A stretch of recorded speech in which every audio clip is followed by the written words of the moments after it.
Здравствуйте, my fair weather friends, and welcome to another episode of Kachimuchi's Game and Spooks.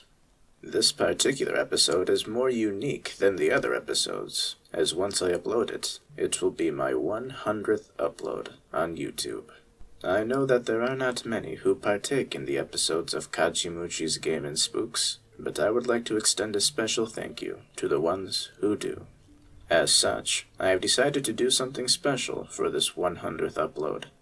Today, I will be reading a creepypasta that I, Kachimuchi, wrote myself. As much as I would like to say that this was an original story based off of an original idea, I must confess that I was inspired to write this story from a small, not very well-known, independent video game. The independent game is titled 1916, der Unbekannte Kreig, or in English, 1916, the Unknown War. This is a short World War I inspired horror game based in the trenches of No Man's Land. The video game was developed as part of a contest by the developer Kriegsgraben und Sturmvogel. It also features the hauntingly beautiful opera song, Solveig's Song, by Amelita Gallicursi. Though being an entertaining game in its own right, I was especially inspired by its bleak outlook on the trenches of World War I from the perspective of a German soldier, as well as the effects of shell shock and the horrible and brutal realities of a horrible and brutal war. If you enjoy this story, which was based upon the game, I would highly encourage you to find a copy of the game and play it yourself. Being as the game is rather short, it is available for free and can be downloaded from itch.io. Without any further ado, let us begin my 100th upload. Der Unbekannte Kreig by Kachimuchi. I can't imagine how I fell asleep, but then again, I never remembered how I would before either. Whether or not it was the cascading rain, the feasting rats, or the explosions ringing in my ears, I somehow fell asleep, regardless. When I awake, I never remember how I slept, or how I fit my body into the shallow crevice lining the wall of the trench. But there I was, just as I left myself. When I awoke, I stayed still for a spell. I had no reason to rush. Only a fool sprints to death's embrace. I kept my eyes closed as my body steadied itself from inside the trench. I was so cold. My body confused it for warmth. I thought about what I had done, what I will do, and what sense there is in any of it. It wouldn't be long until another soldier kicked me awake and demanded that I relieve him of his shift. I wouldn't think him wrong for his crassness. This wasn't a kind environment to anybody. I'd repeat my daily routine of walking up and down the trenches, keeping my back hunched and my eyes downward to avoid fire, report to the commander for orders, and fire at anybody not wearing a pickelhaube. But it didn't happen. I waited for the kick, the shove, or the shout, but it never came. And as I thought of it more, I heard nothing. I heard no shots, no explosions, no cries, no yells. Nothing. It was as silent as the grave. Perhaps my grave. Is that not what they say? When one dies, there is nothing but silence. Using whatever strength hadn't been sapped long before, I opened my eyes to be met with a massive dirt ceiling. I knew I was right where I remembered being, within the crevice of the trench. As reality appeared before my eyes with each dreary color, I realized that my observation had been correct. There was nothing at all. No soldiers guarding their posts, no firing, just ethereal silence. I swung myself brazenly out to my sleeping quarters, only to lose my footing on the loose and soft mud, tumbling to the ground and landing my backside into the wet dirt. As I clung to a piece of the trench to raise my body from the ground, it felt as if the mud beneath me was clutching my legs and trying to engulf me. As I rose once more from the cold ground, blood rushed to my head. Stars flew across my vision, forcing me to lean against the trench and steady myself once again. As the dizziness began to subside, I felt a tight, closing feeling within my chest, and immediately doubled over, coughing and wheezing. I felt the blood rushing to my face as I coughed like a horse, almost unable to breathe, tears welling in my eyes. I eventually hacked up a clump of phlegm and spat it into the dirt, which appeared to swallow the phlegm to its dark depths. I was ill. I didn't know what I had, but I imagined that if a bullet didn't end my life, this persistent cough would. The doctors didn't give me the time of day. They were too occupied hacking the legs off of the injured, or barking at the commander for more supplies. Protecting the fatherland was worth a mere cough, I supposed. I considered smoking my final cigarette to distract my ailing lungs, but I remembered that I was saving it for a special occasion, so I composed my uniform as best as I could, and began to walk towards the commander's quarters. As I took a single step, I noticed a piece of paper fall onto the ground before me, as if God had placed it in front of me from nowhere. I figured that a soldier had placed it on my sleeping body, instead of waking me up. I didn't read it before I tried to connect the pieces together. There was no sound, no firing. Could this be a ceasefire? Were all the men in the further trench? Why didn't they wake me? I decided that such ideas were far above my rank, and surrendered myself to the simple answer, and opened the paper note. Finde die Leiter. That was all that was written upon the note, but that wasn't what unnerved me the most. The words were large and staggered, not written in the typewriter that the commander used to give us the official orders. Was this not written by the commander? Why were the words so massive and daunting? It wasn't written like an order, but more like a plea. I don't know how I arrived at that conclusion, but that was what my gut told me. The deafening cacophony of silence filled my ears once again, instilling an uneasiness within my being that I couldn't remember ever feeling. What lighter was the note referring to? The only one I could think about was the one at the beginning of the northern trench. But the note couldn't refer to that. It led to Niemandsland. Why would someone give me a note directing me to the entrance of Niemandsland? Nothing in the 5 minutes of consciousness I had experienced made any sense, so after placing the note inside the pocket of my tunic, I marched through the deep and sticky mud in the direction of the commander's tent, praying that I receive some sort of answer to all this confusion. As I began to march, I felt my arm acting on its own, clamping itself around a cylindrical wooden object and pulling it, only to result in pulling the dense and foggy air. My mind was on autopilot. No doubt it was reaching for my gewehr, which I always slept besides, only to find that it wasn't there. I recalled the previous night when delivering my report on the opposing trench to the commander. He offered me an extended resting period and took my rifle for safekeeping, stating that I didn't need it. I remember that the commander looked happier than I'd seen him in months. Apparently he received a letter from his daughter and intended to read it front to back repeatedly the entire night. I hadn't been emotional since the war began, and even less so when I developed my chronic cough, but I admit that seeing his rosy face warmed my heart. Everybody in the fatherland was so confident that the war would have been over within the month, and even more so in the second month, and they stayed consistent even through the 6th. I had nobody special like that in my life. My father died at the hands of a Frenchman in battle some decades before, and my mother took her own life soon after. I imagined I was only too happy to exact my vengeance upon those frog-eaters. I just wished my cough didn't get in the way so often. I marched slowly, not out of weakness, but because the mud was sticking to my feet and the ground was trying to swallow me. As I walked, back hunched, staying just out of sight from the tops of the trenches, I did my best to examine my surroundings. I didn't find any of my fellow soldiers. No scouts, no sharpshooters, no machine gun operators, and also no commander. I didn't understand any of it. Where was everybody? The trench I was in wasn't so close to the front lines, but still close enough to be picked off by a sharpshooter, so I kept my back hunched. I didn't even imagine my spine was capable of straightening itself for as long as I could remember. I hardly kept track of my position, turning down trenches and avoiding others. There were directional signs on the edges of some trenches, and others had long since been lost. In the trenches, it was extraordinarily simple to find oneself lost. I must have spent minutes walking aimlessly through trench after trench, not wanting to shout for anybody, just in case of an ambush, but still in search of anybody. As I turned the corner of an adjacent trench, I stopped dead in my tracks.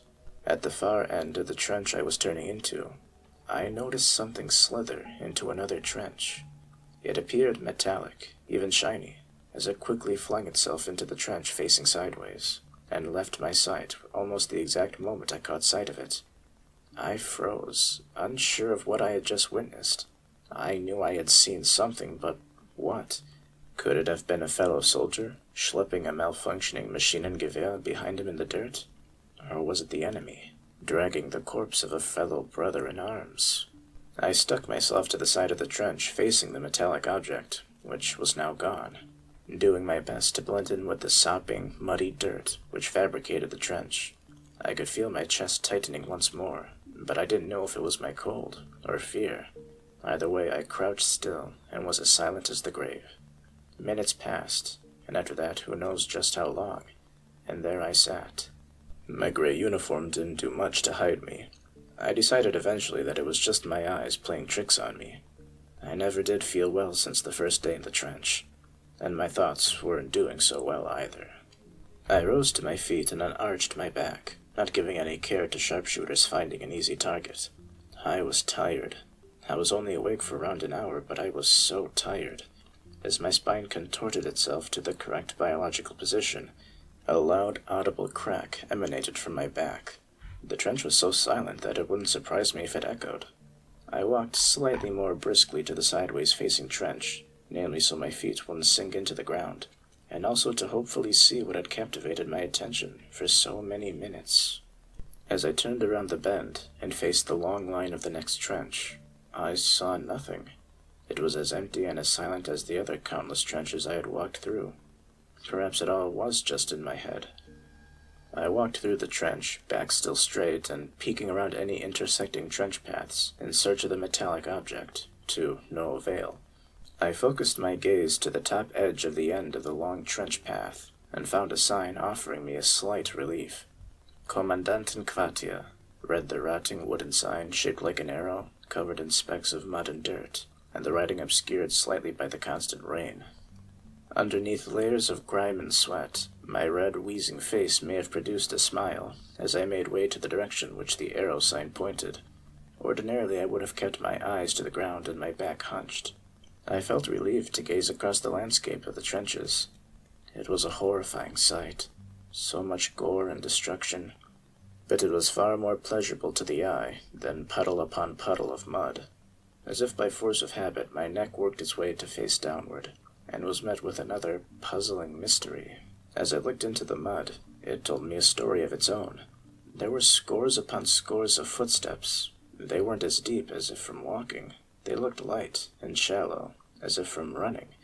The footmarks connected one another. It was impossible to tell how many men had been running, if my hypothesis was correct, that is.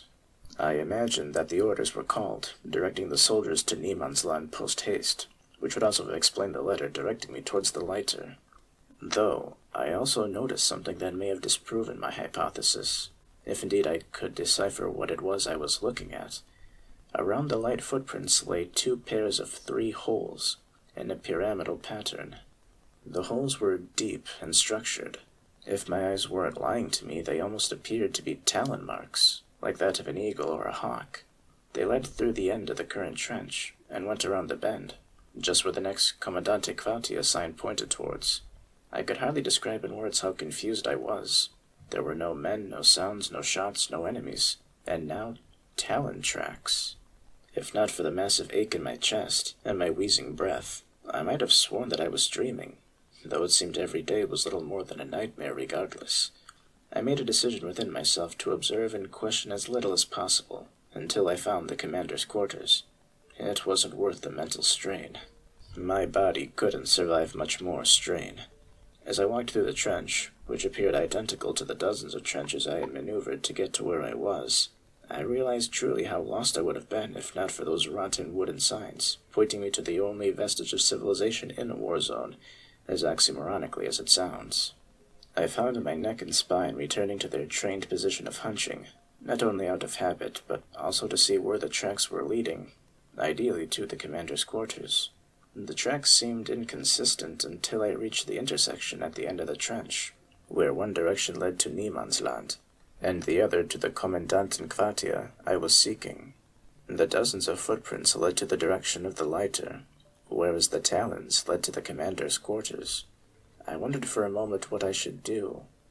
Should I follow my orders, or what was desperately written on the note ordering me to the front line? But I had no idea what was happening in the world around me ever since I had awoken. It wasn't a difficult choice to make in the slightest. I regained my height once more and sauntered down the path to the commander, the mud getting shallower and shallower as I walked to the lush quarters. The commander's haven was far out of reach of sharpshooters, and recognizing that I had fallen back into my stance of hunching, I realigned my spine at the expense of another audible crack, and continued forward.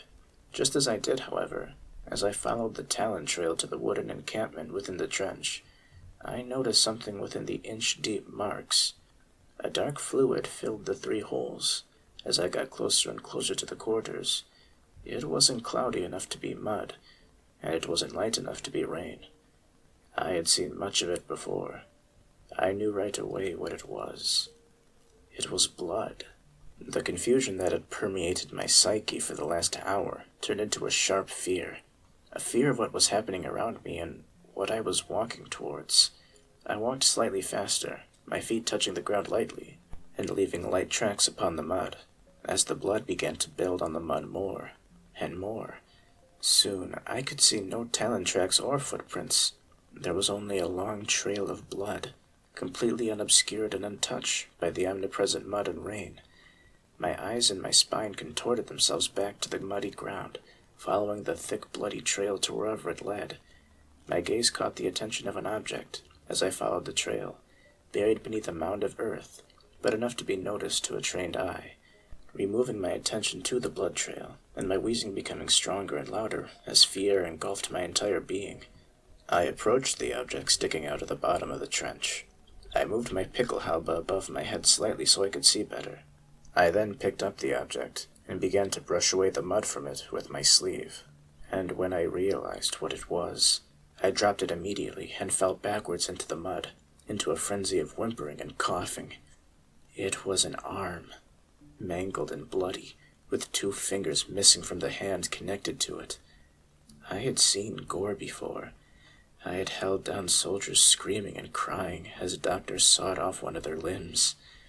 I'd seen friends have their heads blown to pieces when they stood instead of crouched.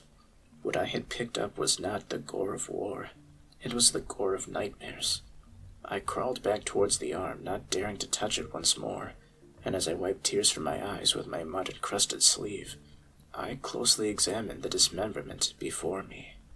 It appeared as if it had been feasted upon, no doubt by a rat or any other pest that infested the trenches. It was pale and graying, masses of flesh missing from it, and exposing the radius and ulna, before being cut off at the elbow. I couldn't imagine what it was doing here. The only explanation I could muster was that it was the casualty of a mortar strike, causing the limb to fly into our trench and to be feasted upon by rats. But then the blood? And the talons? I stood up from my crawling position, the blood rushing to my head once more, forcing me to lean against the trench to steady my brain. I spat out another wad of phlegm after a subsequent bout of violent coughing. I was getting worse, and my fortunes weren't improving.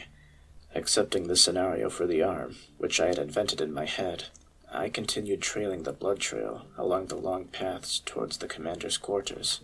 As I approached the end of the trench and the entrance to the quarters, I noticed something I hadn't seen before, and it told a grave tale. The door to the commander's quarters was open. The commander never opened his door. I imagined it was for status purposes. The higher ranks were always segregated from the lower ranks. The commander wasn't as unfriendly or as hostile as our other commanders had been, yet even he adhered to trench customs. The trail of blood I had been following led directly into the wooden hut, serving as his quarters. I feared the worst as I came closer and closer to the beckoning wooden door. The talon tracks, filled with blood, appeared to stop right then and there. No sign of turning around or going forward. They just disappeared into a small river of blood, leading out of the cabin. I crept as silently as I could into the wooden hut, not expecting what to see, only that I wish I wouldn't see it. Instinctively, I looked behind the outstretched door to check for traps or hidden enemies, as I was trained to do. Finding nothing, I closed the door behind me, and was met face to face with the most frightening sight I had ever seen. My commander, lying limp on a chair, his head falling back, and his mouth frozen in a painful scowl, his legs and his left arm missing. I was frozen. I didn't even breathe. I said a mental prayer that all of this was a nightmare, and that I was witnessing what my mind was haunting me with. Whoever heard this prayer didn't listen. His uniform, gray like mine, was stained in blood and some kind of greasy fluid. He died painfully, without question. In his remaining hand lay a note, the one he had been reading from his daughter. A final comfort, I supposed. Then, as if my heart could take another surprise without stopping, my ears were inundated with the first sound I had heard that day. I jumped nearly to the other edge of the small hut, raising my arms not in combat, but to soften the blow of whatever had pierced my ears. This was no attacker. This was no shot or explosion. It was a song. It was such a sweet song. The commander's gramophone, which he would play on special occasions, was playing a song. I was confused on how. It needed cranking, and someone to set the needle. But there it was, cranked and needled, playing the most beautiful song I had ever heard. The oddities were piling atop one another, and with my commander dead, it seemed like any hope I had of receiving answers died with him. The song played loudly, at least to my tone-deaf ears. I didn't recognize what it was. It wasn't in German, nor was it in French or English, but whatever it was the most beautiful language I had ever heard. It was a female voice which encapsulated my cochlea, using her voice to break the bounds of sound itself. Obviously it was an opera song. Even then, the song wasn't in Italian either. To me, it was like the voice of an angel speaking to me. It was a shame that I, as a human, couldn't speak back. This made no sense. What did this to him? Was this an attack by the British? The French? It was evident that the powers we were fighting were savage in their methods, but this had been something I never imagined any human being was capable of. I noticed a bloody hatchet on the ground in front of him. The murder weapon, no doubt. This was horrible. The commander didn't deserve this. Nobody did. If I ever live long enough to forget about this living nightmare, I never forget the look on his face. It was entirely indescribable. I considered for a period just staying in the wooden hut until anybody arrived, listening to that angelic voice until either I was saved, imprisoned, or executed. Lord knows I needed it. It was so warm in the cabin, I probably didn't need my overcoat. I imagined it was my insatiable desire to satisfy my curiosity which inspired me to continue forward, or rather, towards the lighter, in the opposite direction of the trench. So I grabbed my gewehr, which was standing on the back wall where I had left it, and stood in front of the door, leading back to hell. Gott mit uns, I whispered, my voice sounding dry and coarse, as if in a final salute to my commanding officer, whom I considered possibly my closest brother-in-arms. I didn't want to leave. I had no reason to even, but I felt that I had to, not because of my orders, but to satisfy my confusion. I did indeed see the irony in me being already deathly ill, yet perfectly willing to meet my death in Niemandsland, in search of an answer I probably wouldn't live to comprehend. I frisked in my pockets until I located a collection of rifle bullets in my left overcoat pocket, which I fed one by one into my gewehr until it was fully loaded. I turned back one final time to my commanding officer, and just stared at his haunting corpse, burning the image into my mind, perhaps for no other reason than to torture myself. I gave a final salute, and opened the door of the cabin, and set off The soft music, which had been pleasuring my ears, stopped immediately, and I was once again bombarded with the torturous tintinnabulation of silence. The outside hadn't changed much from when I escaped it, save for me gaining my rifle. I took one final opportunity to think about what I was doing. I was giving up a warm shelter for certain death. Yet as I thought on it further, spending hours, days, or weeks with a rotting corpse wasn't the most comforting idea either. And so, ignoring the piercing cold on my once warm skin, I marched forward, taking slow, deep steps, delaying my inevitable death as much as I could. I trailed the blood until it met the talon tracks, which I followed until I found myself at the three-way intersection I had been at a mere half-hour before. It was at these crossroads in which I realized I had made an extraordinarily poor decision. I had witnessed the corpse of my commander and gained a weapon, instead of meeting my brethren, gaining a weapon from them, and perhaps a simpler explanation. As I stopped at the intersection, something happened. I heard something. It was a sound I didn't recognize at first, yet it sounded so familiar, like something I'd hear in the background of a city. I realized that the sound was gear turning, the unmistakable clitter-clatter of jagged knobs filling the spaces between other jagged knobs in a mechanical process. Not only that, but that sound was followed by the sound of clashing metal, like two swords meeting one another in battle, but filled with much more force and surface area, almost like a hammer striking metal on an anvil. The noise was surprising and unnerving. After all, it was the only sound I'd heard on the outside. It sounded like a mechanical generator was nearby, but I couldn't imagine its purpose on this side of the trench. Not only that, but it appeared to emanate from the direction which I had come from before the intersection, where I had seen the metallic object slither into. Realizing that I was facing the direction of the lighter, I turned to my left to face the trench system which I had escaped, only to be met with a sight that would spell my doom. Halfway through the trench, there was a peculiar bipedal being staring back at me. It was metallic in color, with massive legs, miniature arms, and a massive tail protruding from its backside. Its head was the most massive thing about it, appearing as if it were made of broken metal sheets and jagged rivets as teeth. Its eyes appeared to be circular lanterns resting in its metallic face, staring into my soul. Much of the body was caked in dried crimson, and its clawed feet especially were covered in mud. The thing which I could compare it to in the simplest fashion would be a lizard, or perhaps a dinosaur. This was it, I imagined. By some form or fashion, I'd lost my sanity completely. Perhaps I was dead already. It was the only explanation for the silence, the death, and now the metal lizard standing mere meters in front of me. I was frozen, not moving, just as I had been when I had first saw the metallic object flow into the trench, which I now imagined was its tail.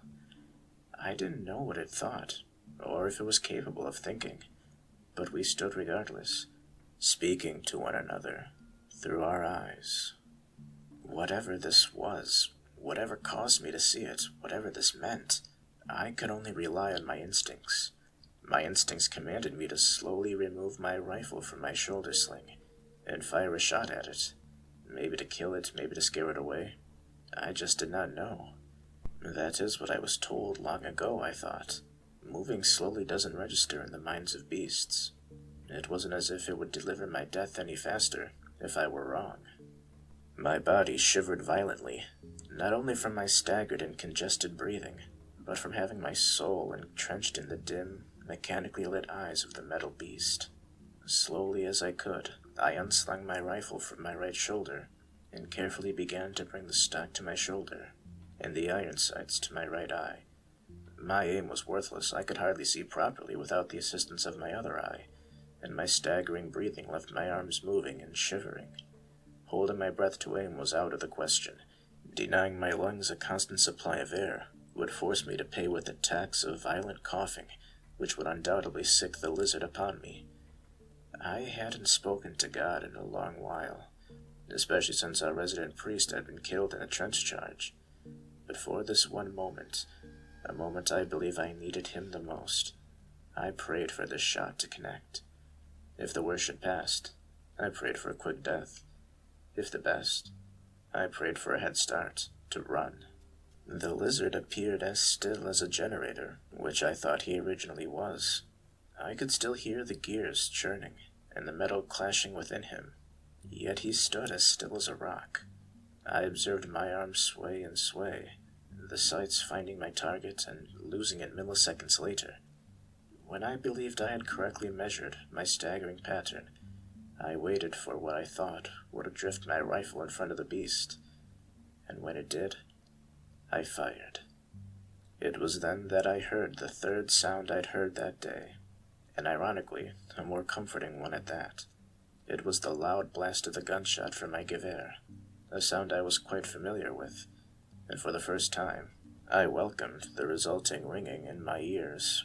Before I even checked to see if my shot was true, I instinctively grabbed the bolt of my rifle and retracted another round, preparing it to fire. As my attention returned to my target, I was met with a miracle, an answer to my prayers. The bullet, which I had prayed to be blessed, found its home in the left eye of the now no longer frozen lizard. Its eye shattered like a light bulb being dropped, causing the mechanical beast to jitter and spasm in seemingly predetermined motions. It stepped over its own feet, trying to maintain its balance, as mud sloshed around its clawed feet. It momentarily slid onto its side, nearly being engulfed in the mud, which seemed to consume everything. I stood frozen for a slight second, amazed that my prayer had apparently been answered, and when I confirmed my shot, I immediately ran in the direction of the lighter, following the masses of footsteps in that direction. The outsides of my eyes were pulsating, surrounding my vision in a black sheath, second after second. My lungs felt as if they were being stabbed repeatedly with a bayonet, as I desperately swallowed air like razor blades, sprinting for my life. I turned my head after running halfway down the trench, to find the metallic dinosaur chasing after me. It walked almost like a man, its massive legs propelling its metallic body as its teeth chomped threateningly. It would constantly slip and slide because of the dirt and mud, the metal claws sticking within the brown, porous masses surrounding it. I imagined that it was that reason alone that it didn't run me down in a single instant. As I ran further and further, turning into trench after trench, I saw the metallic beast no longer. I was alone once more, and all around me was silence. Though there were scores of footprints leading into this trench system, there were no soldiers or corpses in sight. Desperate for a rest, I fell to my knees and rested my arms atop my rifle, which I had penetrated into the damp ground beneath me. My lungs burned and stung unlike any pain I had ever felt in my entire life. I felt as if I couldn't breathe, yet I was breathing through my mouth, and apparently perfectly normally. As the minutes passed, the dark circles which enraptured my vision began to subside, and the bleak, brown, and gray reality I was accustomed to returned. When I thought my health had started to be regained, I bellied over in massive pain, coughing uncontrollably. I coughed harder and harder, until I vomited onto the ground beside me. It wasn't vomit in the traditional sense. It wasn't comprised of digested food, but rather mucus-corrupted saliva and speckles of blood. When my body was finished torturing me for saving it, I simply sat in the mud and rested. I had no idea what to do. When one was in the military, one never didn't know what to do. There were always orders. But now I had no commander, no comrades, no orders, and I was being sieged upon by a mechanical lizard. As I thought about it in my head, it all sounded so ridiculous. This must have been a hallucination. But what was and what wasn't? Was the dismembered arm a hallucination? Was my brutalized commander's corpse a hallucination? What could I even say about the metal beast? I'm not so sure it did me much good to dwell on it. I didn't know what any of this meant, and it isn't as if sitting in the mud forever was going to get me out of this nightmare. My Pickelhaube began to droop across my forehead once more, necessitating me dragging it to its correct position. I remember when I first put it on, I felt so powerful. and now I never felt more helpless. I couldn't fight, I couldn't aim my rifle, and I had no plan.